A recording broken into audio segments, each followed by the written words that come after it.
that said, Doc, I guess I almost know the answer to this before I ask the question, but I'm going to ask it anyway for our audience's sake. Do you believe that a book on assertiveness training is still relevant today? And if so, why?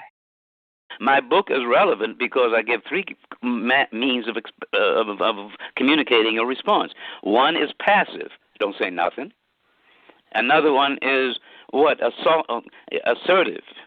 That is where you say something without the intent to put them down, the other person down. The other is aggressive, where you jump up and call him a white name and a slur, and you start to go off as a sister could go off, as a brother could go off, and now you're really fitting right into the aggressive category of the angry black woman. See? No, she didn't go down that road. She went down the road that I write about.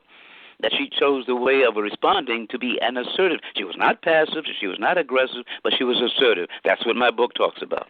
Now, in chapter 1 of your book, Doc, you go to great lengths to explain to an imaginary person, in question and answer format, I might add, the black experience, contrasted against the white experience. What was the motivation behind you choosing to write chapter 1 as you did? Because I was also talking to myself.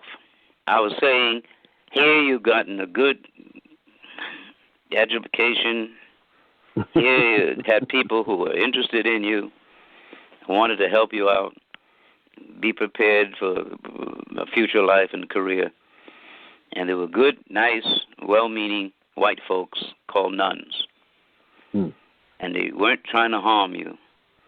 But here, Cheek, you asked me why I stressed the difference between blacks and whites. Because of social conditions. You expose a group of people and segregated army, segregated school, years of being told to sit in the back of the bus, drink from separate water fountains, watching caricatures of yourself in movies, being referred to as nigger, coon, boy, spade. You take the years of being told that white is right, of being told your hair's bad, or of hearing about uppity niggers being lynched, of experiencing white law, all white juries.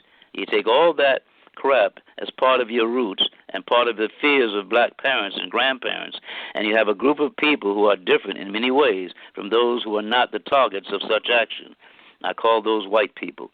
So I was talking about the differences that exist despite well-meaning people.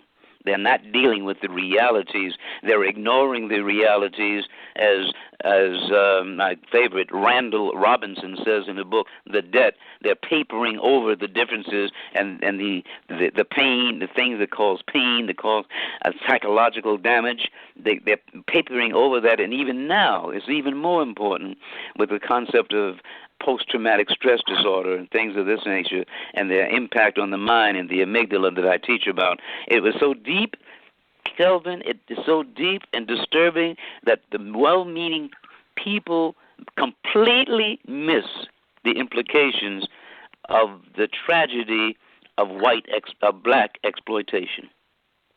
So in other words, good intentions don't always deliver good results.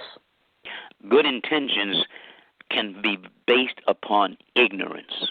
Well said. And when you are ignorant about gravity, you have good intentions of getting from the fifth to the ground floor, but if you jump out there, gravity will take over.